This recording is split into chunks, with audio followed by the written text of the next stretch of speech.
Back to news. వరద సహాయం చేయడానికి ఖమ్మం వెళ్తే తమపై దాడి చేసి కేసులు నమోదు చేస్తున్నారని మాజీ మంత్రి హరీష్ రావు ఆరోపించారు. సీఎం తాటాకు చప్పులకు ఎవరూ భయపడరని అన్నారు. తమకు వస్తున్న ఆదరణ చూసి సీఎం ఓర్వలేకపోతున్నారని, అందుకే దాడులు చేయిస్తున్నారని మండిపడ్డారు.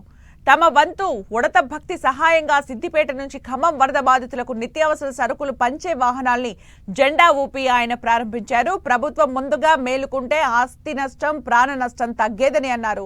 సహాయం చేయడంలో ప్రభుత్వం పూర్తిగా విఫలమైందని ఆగ్రహం వ్యక్తం చేశారు.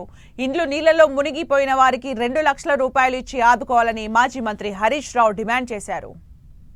మా మీద ఉల్టా కేసులు పెట్టిండ్రు. మేము అక్కడికి వెళ్లి వాళ్ళను పరామర్శించి వారికి ఉడతా భక్తిగా కొన్ని కిట్లు ఇచ్చాం. మా మీద దాడి చేసినారు. దాడి వాళ్లే చేసిండ్రు. పైగా మళ్ళీ ఉల్టా మా మీదనే కేసులు పెడతా ఉన్నారు.